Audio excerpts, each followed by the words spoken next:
public life should be about. And, you know, just about the corner of despair, literally, God gives us with a series of things that happen in Nigeria. First, people are angry with General Buhari. I think people should be very grateful to him in many ways, because he brought bad government to the point where people began to say, Abba, you've got to do something about this. So we owe him a debt of gratitude. People don't realize how important that is to recognize. And then he gifted us with Utomi becoming frustrated with the PDP and taking the passion he had built up, the work he had done in Anambra, and, you know, a determination to see that there can be a better way, which brought him straight into our path.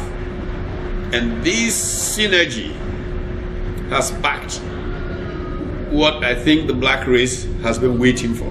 Let me put this in a little context. A friend of mine who's CEO of an oil service company in Nigeria was in the UK last month, and he took an Uber, and the person driving the Uber was an African of Arab extraction, possibly Tunisian.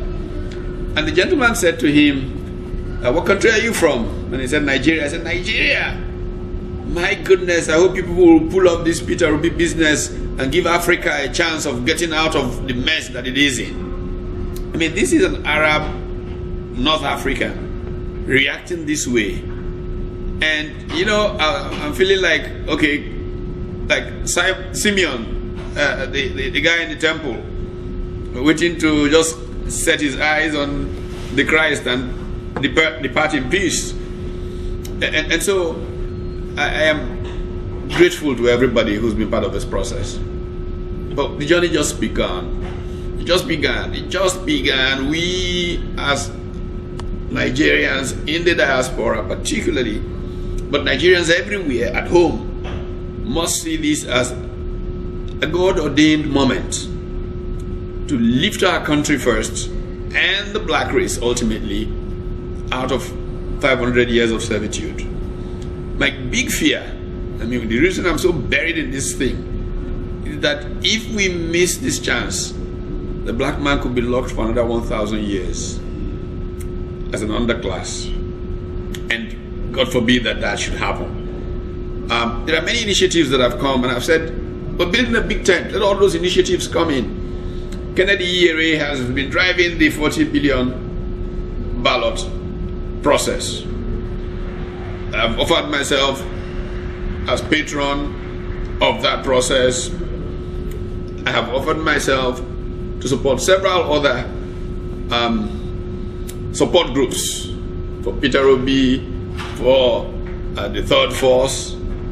And all I can say to you all is I'm grateful that light has come to all of us to do the needful for the sake of our children, for the sake of now, just as it is for tomorrow, but to get the black man out of the mess it has been sunk in. And so, more grease to your elbows. Please don't give up on what you're doing and just keep on going. We will overcome. I trust you. Oh, how so much it reminds me of the 60s in this country, of Martin Luther King marching, and how very little people thought about those efforts and how it eventually produced a Barack Obama. I think this is our moment in history, and I want us together to reach out and claim it. Thank you all so much. I gotta go on to I'm taking a live show from Lagos in a few minutes via Zoom, and I've got Mr. Obi speaking downstairs right here, right now, the Hilton in Manhattan here, to more than 1,000 young Nigerians from Columbia, Yale, all of these schools have come together. And what a phenomenal moment. I am so glad I'm alive today. Thank you all. Thank you very much, sir. Thank you very much, sir. So we thank you again for making time. And we understand how busy your schedules are. And we're very grateful that you could actually jump in and join us and have this share with us. so we're really very grateful. Very, very grateful. You're welcome, and all the very best. Thank you, sir. Thank you very much, sir.